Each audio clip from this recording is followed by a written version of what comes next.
Hi, welcome. Yes. So we are Lisa and Kim of Explore. This is Lisa and I'm Kim. And we are going to do one of our second episodes, actually, because our first episode was Why Lisa and Kim Explore. And our second episode really has to pay homage to a man we love deep, deep in our heart. I don't even have a good picture. There he is. Rick Steves. We Yeah. love Rick. Yes, we love Rick. I would say he's probably on both your and my laminated lists, obnoxiously so. But there are lots of good reasons why we love Rick Steves. And some of you may have no idea who we're talking about. So I'm not even sure. We're going to go back old school. You ready? Yeah, because you were the original lover of Rick Steves. Okay, so that's what I wasn't actually quite sure because Yeah. I don't always have the best memory. So you have to remember if we go all the way back, let's go back, like 1990s, late 80s. There was no internet. You were watching like 2 through 13 on a television. I mean, seriously, right? It was like the beginning of cable. And so you were going to the library or you were, going Well, to AAA, AAA. getting your triptychs done if you were doing a road trip. For Right, sure. exactly. Or the brochures. That was always Brochures. Like they had a wall of brochures. Definitely Always a travel Can you agent. smell that smell right now? I can It's a smell beautiful it. smell. It's like a little moldy library smell. It's a beautiful smell. So what I'll paper. tell you is how you came in contact with Rick Steves is he writes a travel book that was called Europe Through the Back Door. Okay, and that's his first book that he ever did. And he did a PBS television series that went with it. And shockingly, you could watch it on PBS if you could ever figure out what time it was on. But you could get the videos from the library, right? Yeah, sure. And Probably so still can. when we did our first trip, what's our first trip there together? Ireland. Yeah, we did Ireland in 1996 or 7. I can't remember. 1996. 96, yeah. 1996. I'm like, Lisa, we gotta watch Rick Steves Ireland, and We were living in Jersey at the time. both of us. Both yep. of us, and New Jersey, and so I wasn't a huge PBS person. I think the only thing that was on PBS was like the Electric Company, maybe. I don't even Sesame know. Street. Sesame Street. I don't know. That was my knowledge of PBS. Sadly, at that time. Yeah, and he's really provided a lot of inspiration and a lot of knowledge, obviously. Yeah, exactly. And so, obviously we started traveling long before there was the internet. And what Rick really made us do is be passionate about independent travel and feel confident, Yes. right? And Yes. Yeah. Imagine before the internet where you could just Google anything. I mean, we walk around with our phones in the middle of the Czech Republic trying to figure out where we're going. That was not the case in 1996. No. No, and so we would get books like this. So show us like a little copy of some books here. So I have right now on me, I have his newest Scotland book. I think it's his newest Iceland book, and definitely the newest London book because we just used this when we went to the coronation. Yeah, and so these books, I mean, he puts out a book every couple years because he literally goes back and will go to every one of these places and make sure they're relevant to you. So my favorite thing about Rick is, first of all, once again, on my laminated list, he teaches you to be passionate about experiencing the culture. Yeah, getting to know the people, sitting and having local food, eating with the locals, getting out and just walking around. I mean, like he does his own self-guided walks. That's a big thing, a part of his books and his tour guides. Yeah, so wait a minute. Old school was you had the book with you, and you would actually. So what he has these beautiful little things you can get off of his website, and he has no skin in this game. No skin in the game. Maybe It's someday we'll get an invite somewhere to like one of his fancy places out in Rochester. deep love of him. Deep love. But anyways, I think you have to be one of his guides to I do think that. so But too. anyways, the idea is he publishes these things, and then you rip out of his book the sections that you want to take with you, so you're not hauling the whole book with you. Okay, so what we must talk about, previous to these cute little things that came out probably like a year and a half ago, Lisa, the books like used to be super ginormous, and so She's like, I can't carry this whole thing. And so you started ripping them out long before the suggestion to rip them out. Yes. Well, now he has like the covers for Yeah, them. now I he knows just love people that. rip his books all apart. If you're only going to one section of Germany and you're only going to Bavaria, you're not taking the whole thing with you. I probably would. Again, this goes back to our light packing versus medium light packing. Heck no. I'm a paper person. I'm totally old school. Yeah. And so like I love to be able to thumb through it. But Hey, you it really saves truly us a lot of times. you that you're really big- truly don't need the whole book No, you don't. Need with the whole you on your trip. book. No, and Beforehand, yes. yeah, beforehand it's a definite yes. Think about it. Like you needed to have. He would have phone numbers to the hotels. He would have addresses to the restaurants. So So let me break in here. So Yeah. during the pandemic, Rick was one of my personal saviors because mine he too. he offered up the Monday night travel with Rick Steves and his group, and some of the people from on his staff were helpers. Can't think. I haven't seen one in a couple months, but I can't remember those cute guys' names. Anyways, and so he would go through and do some of his old shows. He would go through some of the sites. He would bring on some guest speakers. And it was like a Zoom meeting. it really was. It was You yeah, signed all up for a Zoom. Zoom meeting, and you'd have. And you can still do it. There's one this Monday night, actually. I know. But that's where I was- learned of these kinds yeah. of things. And he really went over some of the mechanics behind the Rick Steves organization and how they hire like the people that go out and do the research on these books. So during the pandemic, obviously there wasn't a lot of travel. He was severely worried that all of his books would be out of date, or they just never came back. I mean, how many things after COVID haven't come back? So Right. he's going around, him and his staff, I should say, are going around and checking every single place that are in these books. Like, so those Yeah, phone do they numbers even that you mentioned. exist anymore? Yeah. They were super worried that like a lot of these businesses. So let's go back to Monday Night Travels because I mean we loved Rick long before this, but really during COVID, I don't know about all of you, but I needed a shining light in some pretty dark days, and so Lisa and I would sign up on Monday night. I don't know. There's a lot of other people that like Rick, but it's a small community in the world, and we would be like, "Are you going on at 8? I'm going on at 8," and then we'd watch because it would be like, "We're gonna go to Turkey tonight," and so we'd hang And out when with he Rick. and when he gave us the bingo, and he made bingo, Rick Steves bingo, and like so you could yes, it was like playing the Macy's Day Parade bingo, but with a Rick Steves. It was outstanding. He's So just anyway, adorable. he is adorable, and but he really brings you to Europe. He teaches you to be independent. He teaches you some concepts of how to pack. Like, what do you really need? He's not here to show you how to fold your clothes. Like, we're not here to show you how to fold your clothes. He wasn't there to, tell me the best shoe or the best jacket. But what he really was what do you really want out of your vacation? And I think that's the theme that Yep. we've really gotten from Rick. Wouldn't you agree with that? Absolutely. Like especially when it comes to food, where to stay. I like to always check to see where he recommends to stay, where to eat. I know we took a cruise. We did one of the cruises, the Baltic Capitals cruises, and I had the Rick Steves guide for Estonia.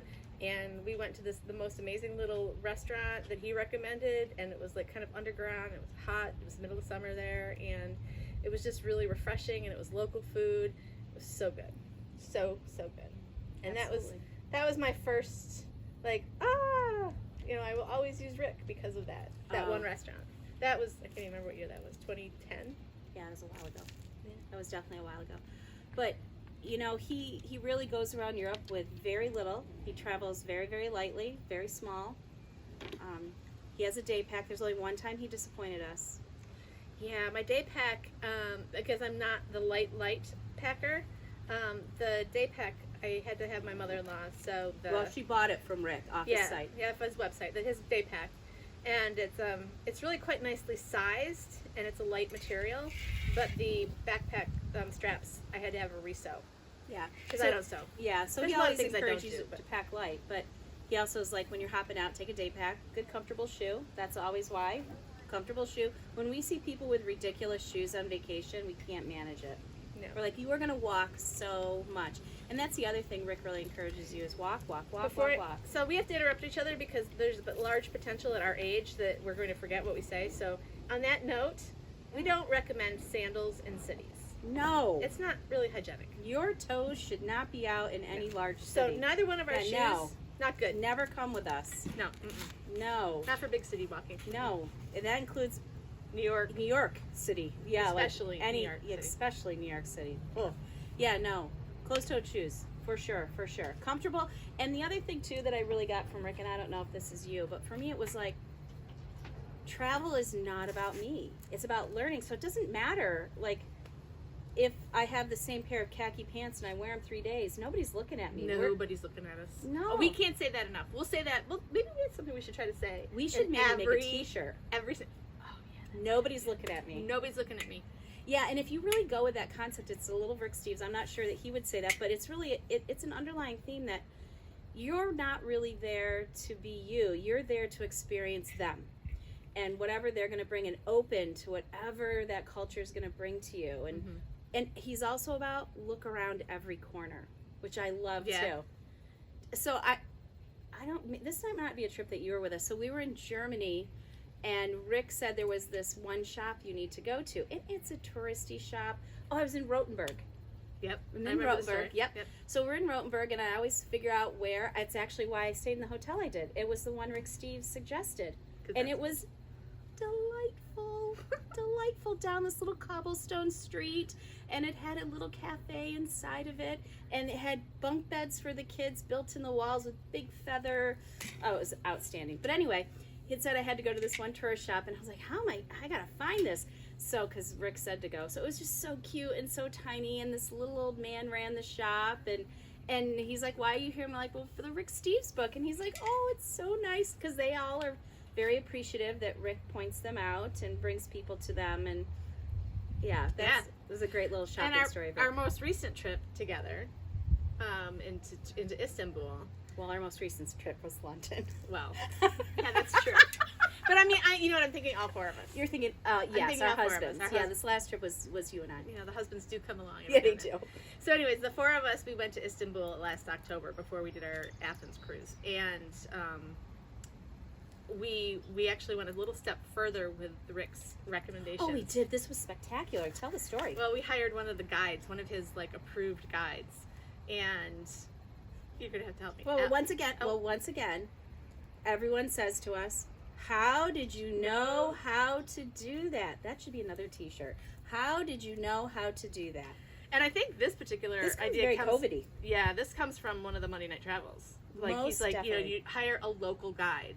So that's what we did. And then he had, he has an Istanbul book, which I probably have somewhere. I just didn't bring it out for this. Yeah.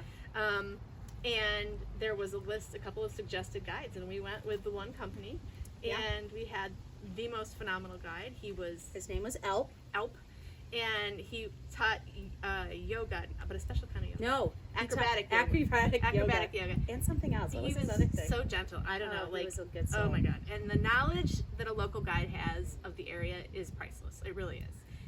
But so let's go back to how you really hired him. The truth of the matter was, when we were watching, we're going to sound very COVID-y for a second, but Rick did really help us through COVID. Like, I don't know about anyone else, but I was looking for good news, things that made me smile. Well, travel. And travel. We couldn't travel, and we were travelers. Like, we missed out on at least 2 large vacations because of COVID, and it's very hard for us because we're older now, and we see that we have a finite number of trips ahead of us. You know, like, so let's say we miraculously live to, 78. That's only 25 more big trips, which sounds like a lot, but like for us, we're like, man, we got to write a list. Like, we have to really think about that. Exactly. So anyway, one of the things when he was in Turkey one night, and it was really quite interesting because obviously, in the United States, there was unemployment and people were able to find ways to sustain themselves, sometimes through federal subsidies. But in a lot of these countries, when jobs like travel didn't exist or restaurants didn't exist, they weren't making any money. And so Rick started paying some of his guides to come on and do a half an hour, an hour-long show and feature their country. And I do think Turkey was one of them. Layla. And Layla? Yeah, something like that. Leah.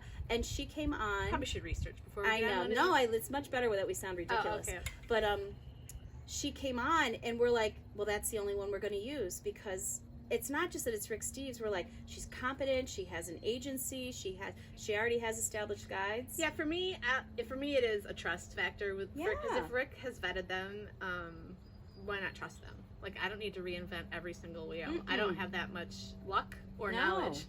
No, So, and I trust him. exactly. And we also, one of the things that we shared with her when we contacted her, and you can jump in, but was that we like to travel independently. We do not want to go to just major sites. We want to feel like a local, be like a local. We want to go to, don't bring us to a touristy restaurant at all. Like our favorite meal was what? Probably cost eight Turkish The lira. fava, What I was don't know. that? I don't know the fava bean one. The fava bean soup? Yeah, like everything there had fava beans, and you never would have stopped at it if you were walking by it. Never. And it was It's like our cheapest meal. it was at definitely all the of best Istanbul. meal I think we had. Oh well, we had quite a few good ones. Well, we had good ones, but this one was so memorable. Yeah. And it was at this was a little restaurant that locals came to Had their grab a lunch at. quick lunch and go, and it was great. amazing. And so Yeah. it's like, thanks, Rick, right? Yeah. I think there's probably another aspect of that too, especially with food.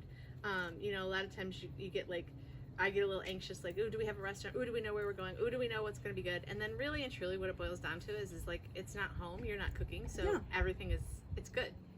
You know, you don't need to have a miracle or a Michelin-starred restaurant every time you eat. So just go and pick something and enjoy what you've picked. We learned that in London the Absolutely. most, I think, just Yeah. recently with us. We were in Trafalgar Square at 10 o'clock the night before the coronation, and we expected everything would be open. Yeah, we totally did that was. I didn't even I think that that it was wouldn't be COVID open. though too. It could have been. I think it's COVID here. Things close earlier. Close they're not earlier, open as yeah. late, but yeah. We found like a pizza place, and we were like, okay, well, we're hungry. It's, you know, we're gonna do it. And It that had was my great- favorite meal for sure. I know. It It was had great. great energy. It had a lot of energy because everyone else who was looking for food was there too. And it was like a, And they were a Wood little, iron. and they were younger too. I think. yeah, we looked really cool. We were breaking the average age in there. Hardcore. Yes. Exactly. But So what it's else funny. does Rick let us enjoy? So we haven't done one of his bus tours yet. That's one on our list of things to do. Well, so let's back up with that though. Okay. We travel independently. We've cruised a couple of times. We have gone on larger tour companies, like a Trafalgar, where it's set up for us. We've kind of really experienced it in all ways, but we have not done a Rick Steves one. One reason was because when we were younger, it was out of our price range. Yeah. Yeah. He is much more expensive, because it's a very different service. It is not a service like an other bus tour in Europe. It's Yeah. very personal. You have a guide that's And it's with usually you. longer, so that's another reason why it's expensive, and it's also another reason what was prohibitive when we were younger, because Yeah. your vacation, you hadn't built up Mine. enough vacation yet. And I work at school. Well, and as a teacher, you are limited in the times you Yeah. can take off. So Yeah. we were sticking primarily to summer kind of travel for a Yeah. long time. And it's almost impossible to do week-long travel with Rick. He has very He's little. like 9, yeah, very little. Yes. So at some point we would At some like point we to will. just experience that. But we kind of felt like we got a little bit of it when we went to Istanbul and hired one of his personal guides that takes Yep. people out. But really the gist of why we love me, and you can jump in, but the reason we love Rick Steves so much, and we watch lots of travel shows. A lot of them. I mean, you could just go through the list. I enjoy them all immensely. Samantha Brown's another favorite. Yes, she is. Yes, but she kind of makes me feel like Rick too. But the thing for us is, it was a turning point in how we would travel as individuals, as couples, as families, and how we wanted our families to experience. Yeah, so that The world. I suppose that leads to the statement that I don't know if I've made yet or not, but so we have one son and he's now 24, and we did a lot with Rotary Youth Exchange students, and so I feel like I have kids all around the world, and so that was one of our trips. We went to see Christopher, our Danish son, in Copenhagen, and that's where we took the cruise from and used a lot of Rick Steves there. This is Ike, if you can see him in the picture, and he, I don't know, Rick just inspires you to do more of the local stuff. I think we just keep hitting on that. You know, I'm not really saying anything new like that. No, but I do think it's what. Experiences. That's maybe where my brain was going, and I kind of trailed off because Ike bit me. You know, it's not about checking things off. It is and it isn't about checking things off. There's certain things you're going to want to see when you go to any place. So you want to make sure you see your highlights. And you have to be flexible about that, because as we learned in Istanbul, even though we wanted to see the Hagia Sophia and the Blue Mosque was under construction, so we didn't get to see the Blue Mosque, the inside of the Blue Mosque. We saw the outside. But that's okay, because we got to spend lots and lots of time at the Topkapi Palace. Yes. So there's always pluses and minuses, and that's another thing Rick teaches you. You just got to go with the flow. And Yeah, have explore. a good skeleton. He really taught us to have a good skeleton that had flexibility in it. Oh no, I know where my brain was going. See, Oh, now where? this is what happens. So the She whole thing squirreled. about this is me. The whole thing about Jared and the youth exchange kids is we wanted to make a commitment to getting him to see the world. It wasn't local is important, local is vital, but the world is also the big picture for us. And so we committed to making that happen when Jared was younger. Same with Tristan and Cass. So, Yep. you know, that's probably why we've explored more of Europe than anywhere else. Well, yes, it was accessible to us. Rick, let's be Affordably. honest. Yeah, Affordable. yeah. Rick made it accessible to us. I mean, if you can take a Disney vacation, you can go to Europe. It's a good way to really, like, people are like, you went to Disney, you could have gone to Europe. You know, Yeah, but people are fearful to go to Europe because Disney makes sense to them, and Europe is so. Well, language barriers. Language barriers always have a problem. I know, but like I feel price point wise, you can Oh, do definitely either. the price point. you wise. know? Yeah, that's But- a shocker that we all learned. Right, but that's also what Rick brought to us is, you know, his book isn't about just high end or low end travel. It has a range in it, and now he has such a great website. Yeah. I mean, honestly, the website is spectacular, and we don't want it to sound like all we do is Rick Steve stuff, but we want to But say we do love him. he is inspirational to us. Yes, we do love him. Inspirational to us. And one of my favorite things we did, whether it was suggested in Rick Steve's book or not, the thought of it is when we were in Italy, and the family was with us then, so there were 7 of us. I have 2 kids, and they are just a couple years younger. So it goes Jared, my daughter Cassie, and then Tristan, and they're about 3 years apart. No. Yeah, how old's Jared now? 24? So 4 years apart. So Jared is the oldest and Tristan is the youngest. And we went in Italy. We were in Sorrento, and we had decided that not only were we going to bring the kids to local places, but we were going to take a cooking class. And it's one of our first cooking classes we took with the kids. I think it might have been the first. I think it is too.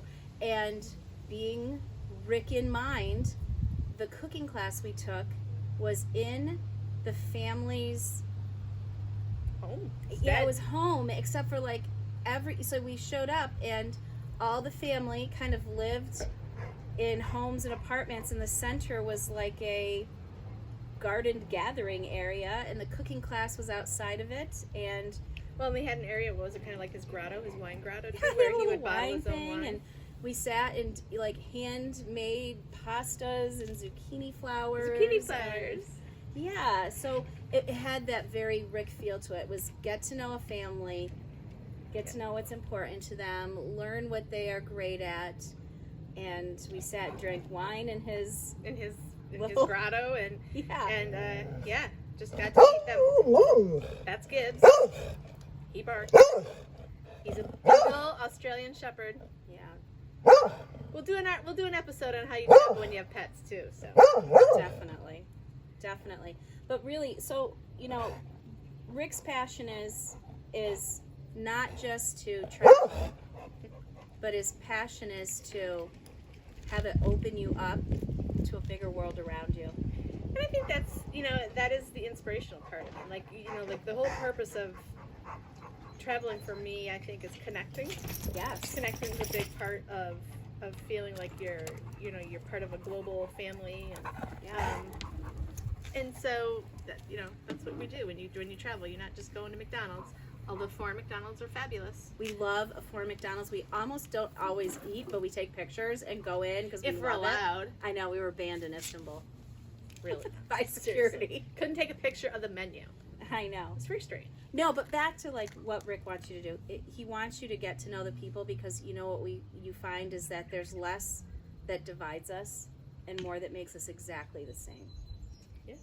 And every single time, Here's a good Rotary motto from me. Okay. Building world peace through understanding. If Absolutely. we'd understand each other, well, which one of my kids, I think it was Kenji from Mexico, would say, it's just like the movies. In America, it's just like the movies. Well, it isn't, it isn't. I mean, yes, we have yellow school buses, but We do. there's a lot more to every country and everybody in that country than just what we see in the movies. Right. But what we find is we just run into so many kind people. Yeah. Kind, giving, amazing. Interesting people. Yes. I'll tell you, my favorite 6 hours on vacation maybe have been standing in the rain in London. Yeah. We That was great. met so many people. That couple that was next to us, then he he wanted her to stand up and get on his shoulders so she could see, and they were lovely. And then there was the guy that was visiting from Vancouver, Canada, and like he was so excited, and his wife was out on up on the hill a little bit on the knoll. We called it the knoll, and people were just like open and friendly, and that's what you want more of. So nice, and That's the connections you want more of in life. And in Morocco, like I And I definitely have a Morocco book. I know you have lots of books, but I will say at some point you get rid of the book, except for Lisa doesn't. I never always get rid of a book. No. But you get rid of it because Nope. it is.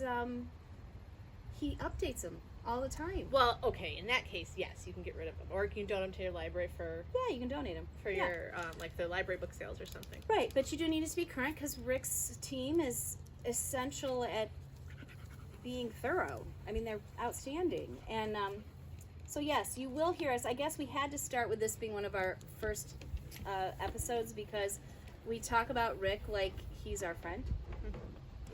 Like we know him. Well, because we're like, Rick really told would us. like that to happen. Yeah, But- we would really like it. So if you're out there, Rick, please, we would like this to happen. So like, what are some other Rick stories that I have? So one of the other Rick stories is like I think the first time we did food tours was in Paris, and that was a Rick suggestion. We went and did a walking tour of Montmartre, and because we're like, you can't always just do an architecture tour. I mean, like there was different ways. We wanted to have different ways of experiencing the things. So I'm like, well, let's just do a food walking tour. This is awesome. And so these expat, young American, it was an American couple actually, or at least the guy was American. I can't remember what his girlfriend was. And that's what they did for some cash. They probably were students, and they did for cash, and they took Americans or English-speaking people around and taught you about the different foods in Montmartre and the different areas. And so you got to see the Moulin Rouge and oh, now I can't think of it. Was it Picasso? No, it wasn't Picasso.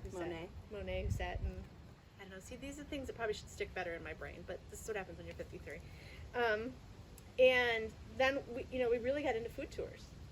We are obsessed with food tours. Yeah. Obsessed. Yeah. I mean, it's amazing how much you learn by doing a simple food tour. And you eat the whole time. So what's bad with that? We do it not just when we travel outside the United States. No. We are actually super passionate about doing it in the United States. We've done it like when we've done, I'll call them staycations, because for us Pittsburgh's not that far away, or Cleveland's not that far away, or Rochester. Like we will do food tours in towns we've been to and go like, how did we not know? Yeah, the ones in Pittsburgh, we actually had a hard time choosing between because they had so many cool ones. It sounded really, really neat. So yeah. And that was one of our favorite ones because it left from this Greek store, kind of like a Greek convenience store in Pittsburgh. Yeah. And you were like, I want to come back here. Like, would you have ever known that store existed if you didn't leave on a tour from there? No. So that's fantastic. No, it is fantastic. But what I like, and it's what Lisa brought up before, is one of the reasons I think Lisa and I travel so well together is fundamentally, when you go deep, deep down, it's sort of like Rick, is that we are travelers, not vacationers. We travel, we want experiences. We don't take our vacations and stay on a beach for 7 days and never leave the beach or the pool. That has its place. It absolutely has its place. I owe that to Jay every now and then, which is also how we started cruising a little bit, because that takes care of that for Jay. But we really we're like travelers at heart, and that's why we love Rick so much, because he wants people to be travelers. He wants them to be explorers. That's why Lisa and Kim explore. We really just we take that same motto, even when we have, obviously you can see the lake behind us. Like Saturday, we'll take a Saturday and we'll explore our own lake because we haven't done it in a year and a half, and we'll just get in the car and they're like, What boutiques have come out? Who's Yeah, what ice cream shop is open? Restaurants change hands all the time. Yeah, We're gonna try one tonight that's new. Yeah, we are trying one tonight that's new called Truffle Honey, and but that's the same thing. Like we'll post on our Facebook or Instagram, and our local friends were like, "How'd you get there? How'd you know to do How'd you know that?" about that? Right. And what tickles our fancy beyond all things is that amazingly, like within the next 3 weeks, we'll see multiple people we're acquainted to going to that restaurant, checking out that thing, and I love it. I mean, that is somewhat the other part of the inspiration for this is that people, like, if we think of people we know want to go do some of the stuff, then we can share that with them. Absolutely. It's obviously we have the lake, and it's a tremendous asset, and we know we're lucky to live in something what we feel to be so beautiful. And that gives us some opportunities that others might not have. Yeah, we kind of live with a summer feel of a vacation. But it home. also can go to show you that Chautauqua Lake in western New York, it's not fancy. Nope. It's totally affordable, but it can be a fun vacation, and you really can go anywhere and make fun anywhere. And explore. That's the other thing we're kind of learning. It doesn't have to be big cities. No, you just have to. I think you have to have the heart of an explorer and a traveler. Well, that's really and say yes. And say yes, and that's really what Rick started for us way back. We were 26 in 1996, and I know both Lisa and I had traveled a little in high school, like with the choir, or she went with French club, and both we did the marching band. Yeah, we did the marching band. So like we had gone to really big locations. We had been in the Rose Bowl and the Macy's Day Parade, and so we had like kind of been tickled with a little more travel than like a Myrtle Beach vacation, and and I think for me too. I mean, my dad was in the National Guard, and so like his 2 weeks of vacation was always done for his summer camp, and so we didn't, as a family, we didn't take vacations, but we had a place here on the lake that was in my family forever. Sure. And so that was we would come up on the weekends and we could camp up here at the cottage and do things like that. Right. So that was our vacation. I never traveled anywhere until I was in, like, the first trip I took was to London, Paris, and Geneva and Chamonix with the French Club when I was 13 years old. Yeah, I mean it's the same thing. My parents are not explorers. They are not. They love the city that they live in, and that wasn't one of their passions, but it's certain. My mother didn't like to travel. My dad does not want to like to travel at all. I think my mom has a little bit of adventure in her, but she's Judy will go anywhere with us. Should go anywhere with us, or any of her children. Any of her children, but not an explorer by nature.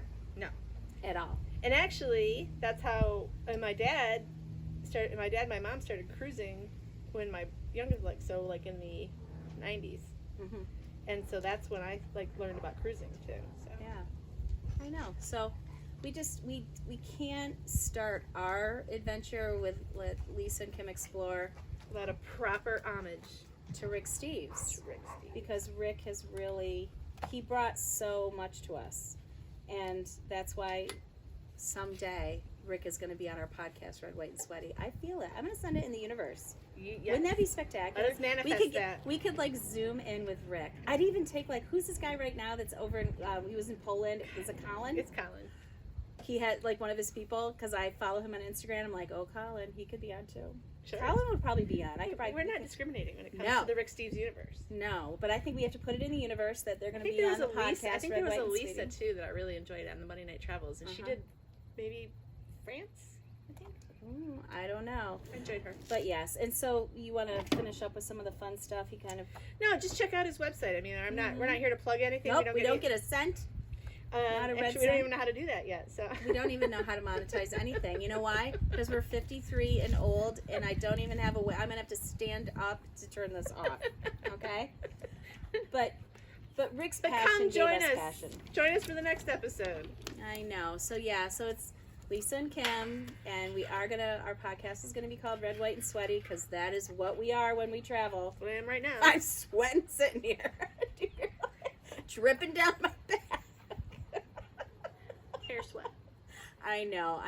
But really, this is our first episode was our why, but this episode is who really brought us to our why, and we really can't do anything without saying thank you to Rick Steves for making us inspiration. yes, passionate and travelers, not vacationers. For sure. Absolutely. So keep on traveling. Keep on traveling. That's what Rick would say, right? That's Keep right. on- I know we probably can't put this anywhere, but that's his trademark. He owns thing. that. It's not us. He owns that. We're just loving him right now. I could have worn the shirt. Oh man, that was a miss. I was thinking of it. Oh, went out of my we brain. bought shirts because of Monday Night Travel. They say keep on traveling. Yep. Oh, Rick, we're so sorry. We own them though. We do own them. All right, guys. We'll see you next time. Absolutely.